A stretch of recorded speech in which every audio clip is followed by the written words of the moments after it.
Hoje a gente está começando um novo projeto da Pinam, com convidadas e convidados que são profissionais, personagens que trabalham nas exposições de arte e que ajudam a estruturar e construir uma exposição e que não são conhecidos por todos. Então, a gente gostaria de mostrar esses profissionais e que eles contassem um pouco de como costuma ser, como pode ser a atuação de cada um. Então, hoje a gente está com a nossa convidada aqui, e aí queria que você contasse para a gente quem é você e o que você faz. Bom, eu sou a Hilda, eu sou educadora, trabalho como educadora já há alguns bons anos. Minha formação, ela não é em artes visuais, né? Minha formação, ela é em artes cênicas. Fiz a graduação, mestrado, e agora estou fazendo doutorado em artes cênicas e, paralelo a isso, sempre trabalhei com exposições educativas, programas educativos de exposições de artes visuais. Fiz aí umas 30 exposições, mais ou menos, tanto como educadora, como supervisora. Também atuo como preparadora corporal de uma companhia, o coletivo Bichos da Terra. E é isso, a gente vai fazendo um monte de coisa, vai equilibrando todas essas frentes de atuação. E que caminho te levou a esse trabalho? Na verdade, no meu segundo ano de faculdade, eu precisava de um estágio. E aí tinha uma conhecida que falou, tem uma exposição numa unidade do SESC, que eles estão contratando e tal. E aí eu mandei currículo e acabei entrando lá. Eu tinha feito uma seleção para estagiário do SESC, mesmo que na época era uma prova que fazia com todo mundo, numa quadra, um monte de gente. E aí, conforme as unidades iam precisando, eles iam chamando. Não tinham me chamado ainda, e aí aconteceu esse acaso e eu fui fazer essa minha primeira exposição. E aí, depois dela, enfim, no começo eu não entendia muito bem, né? Como estagiária a gente está entendendo. E como eu não era da área também, assim, eu não fui público de exposição, eu não ia em exposição sobre interior, não tinha muitos eventos de artes visuais, então eu nunca tinha sido público de exposição. Então eu comecei a trabalhar primeiro num programa educativo, aí eu fui descobrir que existia isso em exposições de artes e, enfim, históricas e tal, eu não sabia. E aí eu fui, então, ao mesmo tempo que eu fui trabalhando com exposições, eu fui me formando como público nessa área, eu não tinha isso. E aí depois acabei fazendo uma outra, e aí me chamaram para uma outra, e aí surgiu uma outra, e foi indo assim, foi muito por acaso. E aí, conforme eu fui trabalhando, eu fui me descobrindo nesse lugar, assim, de entender que relações eram essas, que espaços eram esses. As próprias exposições são muito diferentes entre si, né? Algumas são de arte bem estrita, outras são históricas, outras são, sei lá, sobre o brincar, outras são, né? As possibilidades são múltiplas. Então, cada uma foi me dando um entendimento, uma formação diferente. Mas foi assim, bem por acaso. E pensando em uma exposição, assim, a partir da sua experiência, das exposições que você já trabalhou, quem são esses outros profissionais ou com quais profissionais você costuma trabalhar junto e dialogar ou de quais profissionais você depende também para o seu trabalho acontecer? Por várias dessas exposições, um dos primeiros é a equipe da limpeza. Porque é curioso isso, mas assim, o espaço, enfim, seja qual for a proposta da exposição, geralmente você tem algum vidro em algum lugar e tem uma iluminação, e se está empoeirado ali, isso afeta a percepção, a circulação, e muitas vezes isso desemboca numa série de outras questões que vão até a instituição. Então, quando você tem uma conversa próxima com a equipe, principalmente assim, a galera, o pessoal que fica no chão da exposição mesmo, sabe? Estagiário, educador, segurança, equipe de limpeza, esses profissionais, assim, eles que estão ali no cotidiano da exposição, que realmente seguram a exposição no sentido de manter ela em funcionamento, sabe? Então, sei lá, teve exposições que, enfim, por alguns motivos, vários, teve troca da equipe da limpeza. E, nossa, gerou um problema, assim, numérico, sabe? É uma coisa besta, assim, mas faz muita diferença. Eu acho que exatamente porque eles estão ali. Sem contar que uma das coisas mais legais que tem para mim como educadora é conversar com essas pessoas, assim. Porque, de um modo geral, assim como eu não era público de exposição quando comecei a trabalhar com isso, várias dessas pessoas também não são. Muitas vezes aquela primeiro, segundo contato, eles conhecem outros lados da instituição, mas ali é onde eles estão tentando entender. Então sempre tem uma conversa, enfim, que é profunda nesse lugar de o que é isso? Por que a gente está aqui? O que essas coisas representam? Por que se colocar tudo isso nesse espaço? Por que é um espaço tão grande para essas pessoas? O que essas pessoas fazem? O que isso significa, né? E aí, enfim, daí desemboca muito do trabalho do educador mesmo, assim, para mim. Então, eu acho que essas equipes são essenciais, assim. Tem várias outras. Tem a instituição, tem a relação, por exemplo, se é uma exposição que tem educadores formados, estagiários, né, que você tem uma espécie de hierarquização, você tem mais uma demanda, aí você tem a equipe da instituição, e você tem, né, tudo isso. Mas eu acho que a equipe que está ali todo dia, que abre a exposição, que fecha a exposição, que passa o dia ali, é muito importante, muito importante. E você falou desses relacionamentos, né, entre profissionais, e como é que é o processo individual do seu trabalho? Como é que ele se dá, enfim, como é que é esse diálogo também com os outros, né, os outros educadores a partir do processo individual? A primeira coisa para mim é tentar me situar, assim, e aí isso passa por várias instâncias também, né? Primeiro entender que instituição é essa, porque cada instituição é uma e tem suas questões e as suas formas de funcionamento e tem os seus quereres.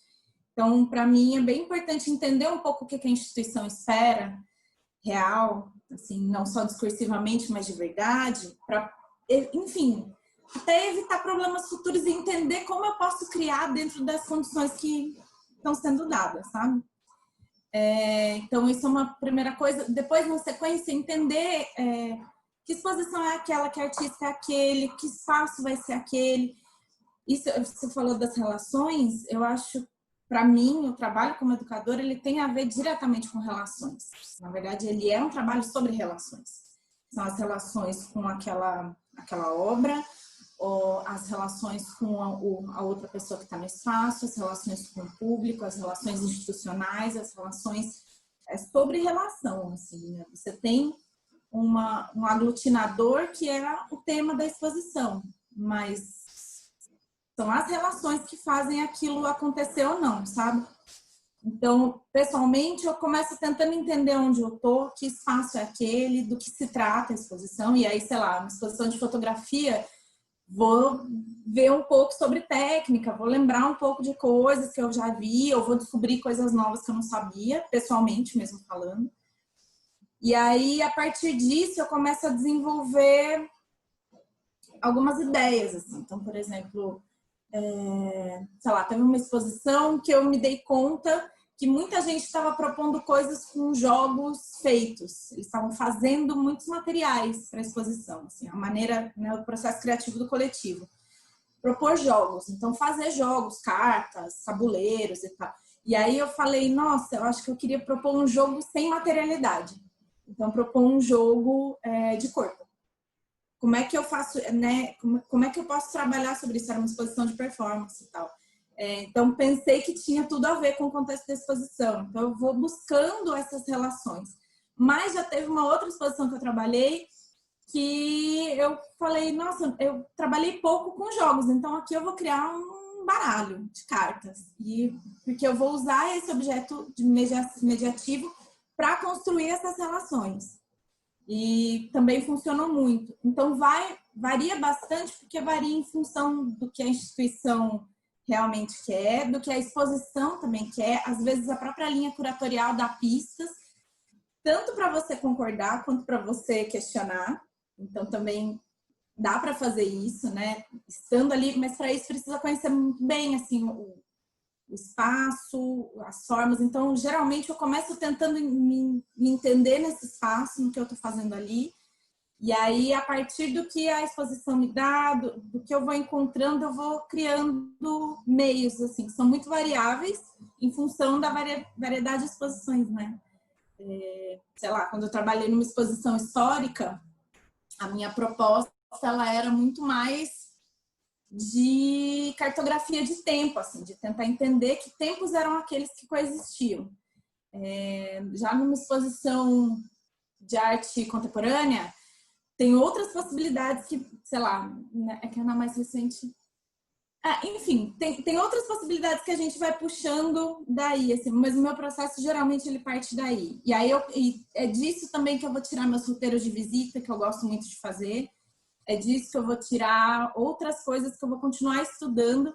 Porque tem isso, para mim funciona muito passar a exposição toda estudando. Porque se eu estudo no começo e falo, cheguei aqui, agora entendi tudo, aí eu não consigo fazer mais nada. Não consigo trabalhar, eu acho que não funciona, fica chato. Então eu fico sempre tentando achar alguma coisa nova. Mesmo que eu fique 6 meses numa exposição, eu fico tentando achar outras possibilidades de criar dentro dela, assim. Porque se a gente para, né? Acho que como você está trazendo, né, nas suas respostas, e acho que como todo processo educativo, é isso, é um processo, então a sua atuação numa exposição, ela é processual, né, ela vai acontecendo ao longo, né, do período da exposição em cartaz e um período anterior também.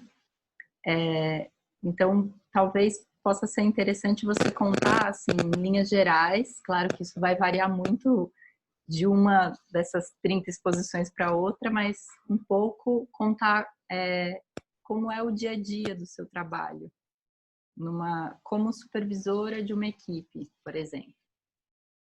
Tem uma coisa que eu acho interessante, eu acho bem importante frisar, que é quando você pega uma supervisão de uma equipe, você está supervisor, né? Mas você é educador.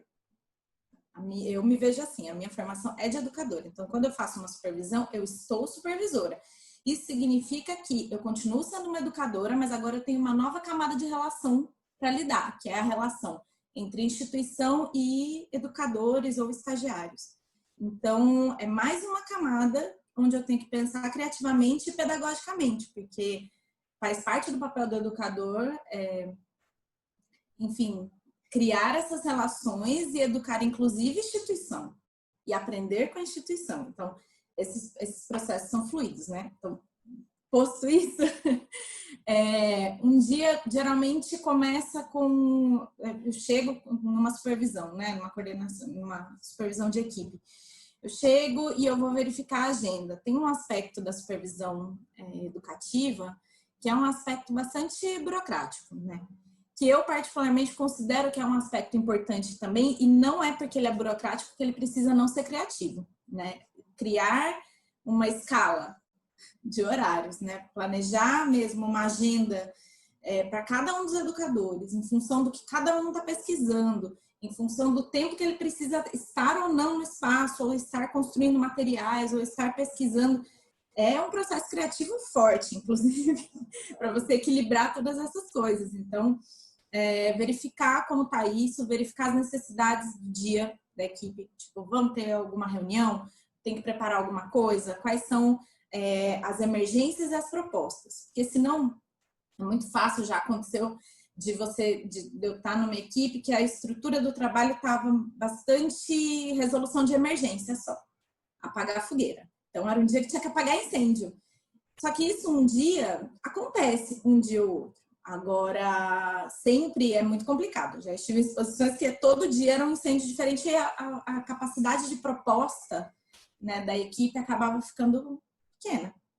E perdeu muito do trabalho nisso. Então, um dia, vamos lá, quase ideal seria chegar, verificar quais são as emergências e quais são as propostas do dia para cada um, verificar como isso está funcionando, verificar como está espaço, se aconteceu alguma coisa, porque tem isso, por ser processo, por ser super aberto e os espaços de exposição geralmente serem públicos, pode acontecer uma série de coisas. Alguém pode meter a mão numa obra, alguém pode, sei lá, implicar com algum educador, alguém pode, enfim, pode acontecer de tudo.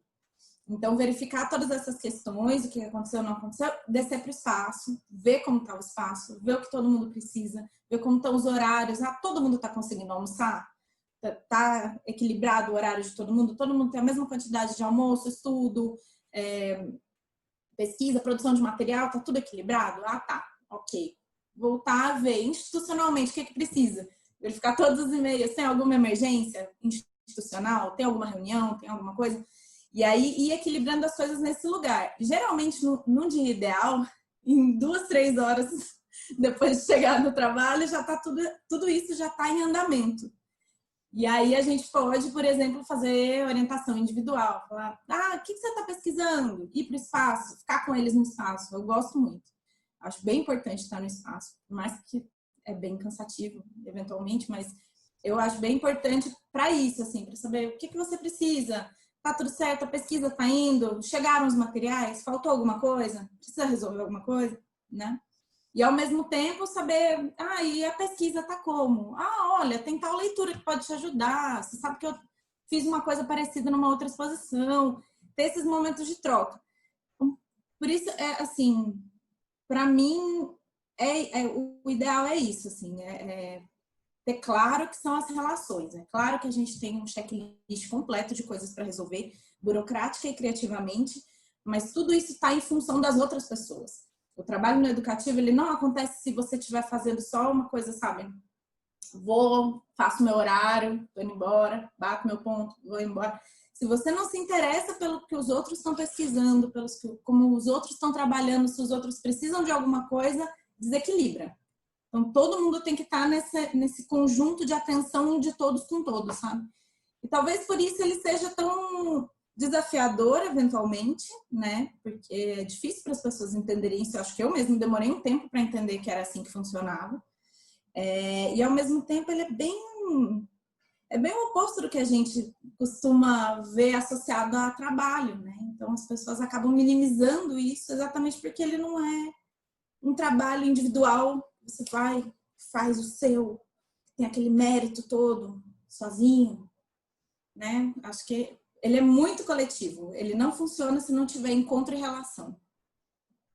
E, Hilda, você falou bastante sobre o seu dia a dia como supervisora. E essa outra camada, que é a Hilda com o público, a Hilda como educadora, mediadora. Pensar no dia ideal. No dia ideal, eu tenho uma visita. Pode ser agendada, pode ser uma visita espontânea, ou enfim, aquelas visitas que a gente marca o horário e as pessoas chegam. Eu gosto bastante também. E aí, se é uma visita, por exemplo, uma visita de escola, aí a gente sabe a faixa etária, o que faz. Então, é um dia que eu já chego, já sabendo, olha, quais materiais eu vou usar na visita. Eu, particularmente, assim, para visitas agendadas, acho que é importante dizer isso, né? A gente está ali para o público, mas, eventualmente, a gente tem essas visitas que são agendadas. Tem as visitas espontâneas, que a gente está ali disponível para atender, e tem o dia que você está ali no espaço.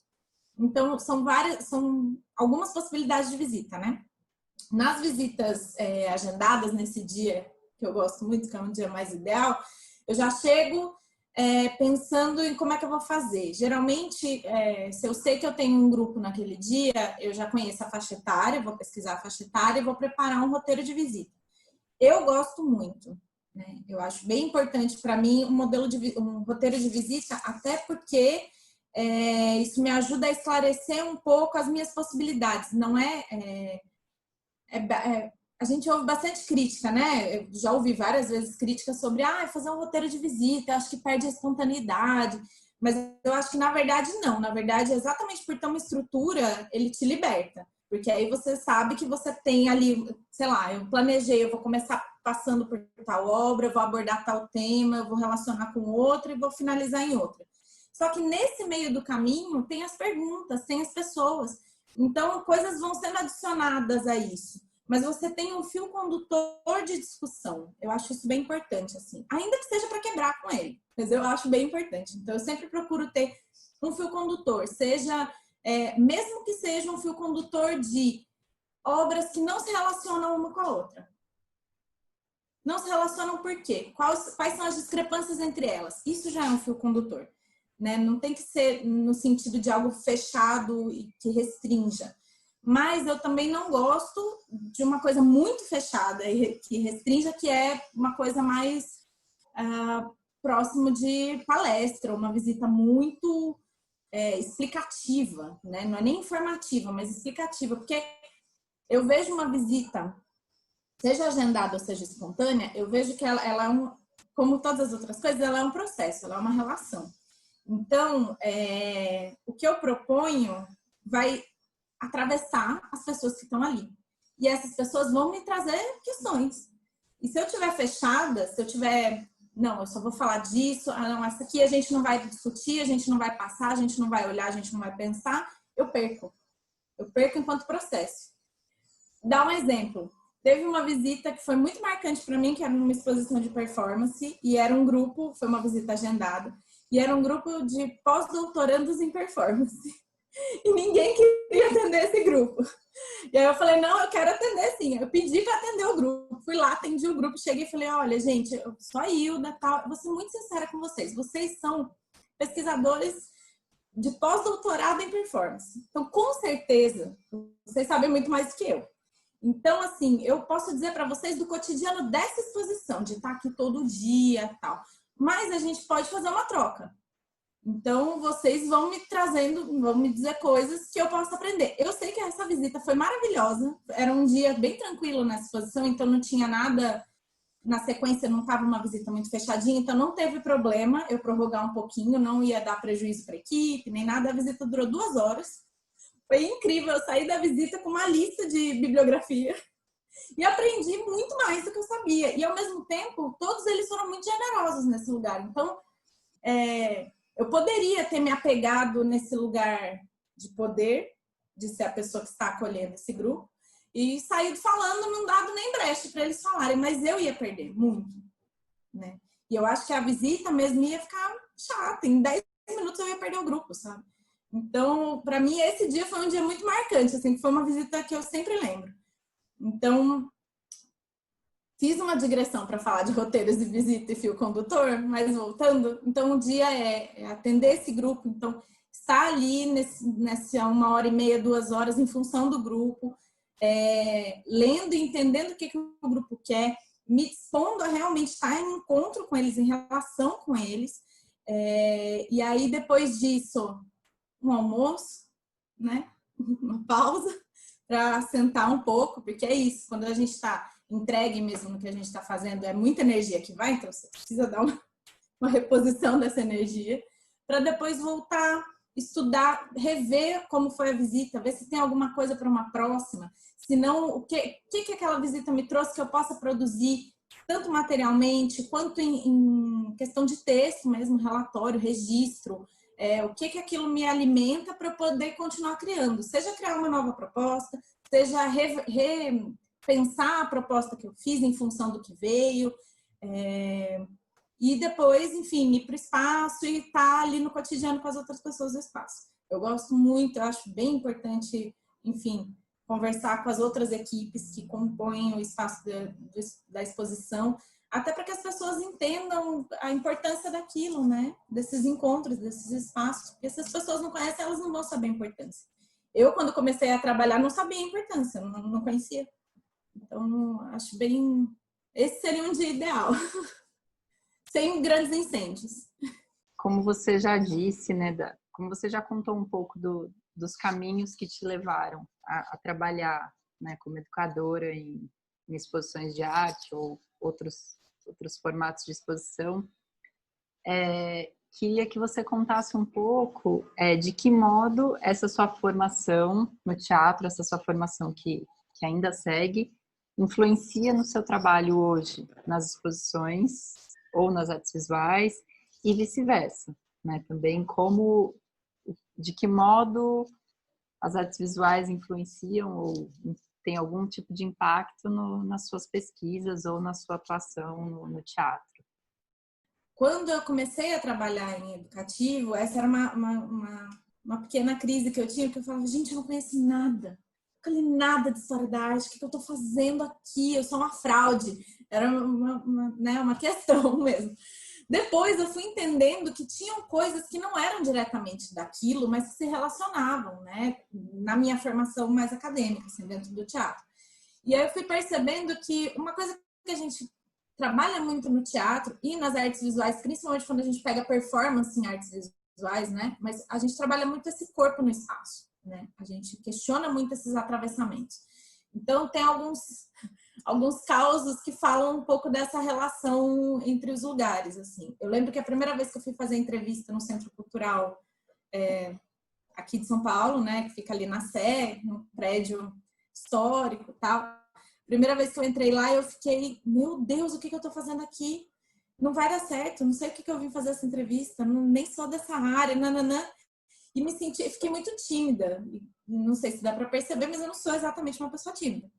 Mas fiquei muito tímida, fiquei muito retraída, mal consegui falar na entrevista. E, enfim, acabou não rolando. Um ano depois eu voltei e consegui trabalhar lá. E aí, enquanto eu estava trabalhando lá, eu comecei a perceber como aquele prédio, aquela arquitetura, influenciava diretamente no meu corpo. Como ela fazia eu me sentir menor, eu me sentir pequena, eu me sentir não pertencente.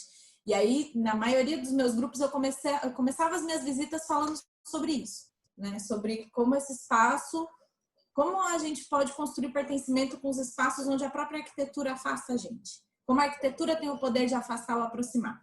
Aparentemente não tem nada a ver, mas tem, porque essa arquitetura ela ia me atravessando o meu corpo. E o corpo é uma das matérias-primas do teatro, né? Pensar esse corpo em relação ao espaço é uma das bases do teatro, né? Não só ocidental, mas do teatro mundial mesmo, né? Que corpo é esse? Como ele se desloca nesse espaço? Como ele ocupa esse espaço? Que espaço? Como ele atravessa esse espaço? Como ele preenche? Como ele esvazia? São os trabalhos sobre a presença do ator, os treinamentos todos, estão em função muito desse preenchimento, pertencimento, expansão e retração no espaço. Então, eu comecei a perceber que essa era uma coisa que o teatro alimentava muito.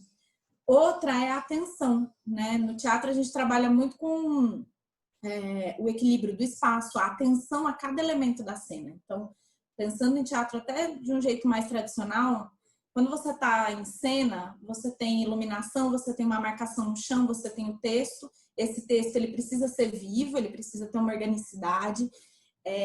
Você tem a relação. Então, para esse texto não ser só um texto falado, ele precisa estar em relação com os outros atores que estão em cena, sejam eles atores, pessoas mesmo, seja o próprio objeto. Você não pode sair tropicando na cena, você tem que saber exatamente para onde você está indo, para onde você vai, se a luz está pegando, se o cenário está correto, se o figurino está certo. São muitas frentes de atenção. No espaço expositivo também são. No espaço expositivo você tem que ter atenção com você, com as obras, com o público, com o próprio espaço, né? Eventualmente com o som que está no espaço, porque tem várias obras que tem som. E aí são 3 meses com aquele som, então como é que você lida com aquele som constante quando você está ali naquele espaço? Então tudo isso é, de uma certa maneira, um jogo de cena também. E aí uma outra questão que para mim talvez seja a grande questão dentro da academia, academicamente eu pesquiso o Grotowski, Jerzy Grotowski, que é o tema da minha pesquisa de TCC, de mestrado e atualmente no doutorado. E ele tem algumas noções que para mim são muito caras e que também estão nesses 2 espaços, que é a noção de contato e a noção de encontro. Então, encontro, né, encontrar-se é estar inteiro ali. Então, essa relação ela está tanto no teatro quanto nas artes visuais, nas exposições de artes visuais ou históricas, ou enfim, onde tem relações humanas, né? Então, em última instância, para mim,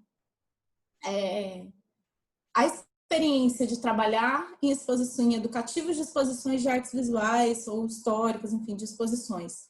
E a formação em teatro, ela só demonstra o quanto a separação entre as linguagens artísticas ela é artificial e colocada pelos homens, porque as coisas elas estão em relação. Todas elas se retroalimentam, elas discutem as mesmas questões. Eu lembro que teve uma exposição que eu trabalhei que tudo que eu lia dessa pessoa, dessa artista, tudo que eu lia tinha um paralelo com Grotowski. Tudo. Todas as noções, todos os conceitos, as reflexões, absolutamente tudo. E aí eu fiquei pensando, nossa, claro, a pessoa tem né, que foi na exposição da Marina Abramovic. A pessoa também tem uma ascendência eslava, então isso tem um contexto cultural entre ambos. Isso tem um contexto histórico, eles estavam vivendo ali mais ou menos no mesmo período. Eles estiveram na mesma Bienal de Veneza. Eles nunca conversaram um com o outro, mas falam de coisas muito semelhantes, são muitas noções, são muitas. Então, dá para perceber que essa separação toda é mais para fins didáticos, para a humanidade conseguir lidar com cada coisa, porque é uma separação artificial, todas essas coisas têm relação. E, inclusive, tem um último caso sobre isso. Ano passado eu tive num seminário, fui fazer uma fala sobre a minha pesquisa acadêmica. E aí me perguntaram exatamente isso, assim, tipo, mas assim, o que tem a ver sua pesquisa acadêmica com o seu trabalho em educativo de exposição e tal? E aí eu respondi isso, eu virei e falei assim, olha, tem uma coisa que a gente fala muito, né, que é diminuir ou abolir a separação entre arte e vida, que é uma discussão super, né, que vem aí em várias frentes artísticas e tal, que essas coisas elas se imbricam e tal. Exatamente porque elas se imbricam, elas acontecem em mim. Então, ainda que essas pessoas não conversassem, elas estariam conversando por mim, porque meu corpo ele tá com essas pessoas na academia e ele tá com essas pessoas no espaço expositivo, né? Assim como, enfim, dependendo do tipo de exposição, se é uma exposição, sei lá, do impressionismo, essas pessoas estão sendo presentificadas em você. Se é uma exposição histórica, sei lá, arte rupestre, o que você pensa sobre aquilo, você está presentificando a existência daquelas obras, daqueles artistas, daquelas pesquisas. Então, na verdade, essas separações, elas não existem. Bom, Hilda, então a gente queria te agradecer muito por ter topado conversar com a gente e por ter compartilhado suas experiências e histórias. Muito obrigada. Obrigada, Hilda. A gente se vê. Eu que agradeço. Assim que possível. Gente. Então, estava com saudade de ver vocês. Eu que agradeço. É muito bom poder falar dessas coisas. Que, enfim, às vezes quando a gente está no processo, a gente está vivendo essas coisas, né? E aí você vai pensando sobre várias coisas e, enfim, às vezes a gente consegue escrever, produzir alguma coisa, registrar, gravar. Eu gosto muito de gravar eu falando para não perder coisas. Então, assim, nossa, hoje o dia foi, eu tenho uns diários de áudio. Não, hoje o dia foi, atendi, foi assim, foi assado, resolvi, não resolvi, né? E aí isso fica ali, né? E é muito gostoso poder voltar, assim. Quando vocês propuseram, eu fiquei pensando, fui fazendo um levantamento, fui lembrando de várias coisas. Lembrei de várias visitas marcantes, de vários encontros, de várias questões, problemas, soluções. Então, foi um prazer, foi muito legal, muito gostoso. Obrigada. Obrigada. Obrigada.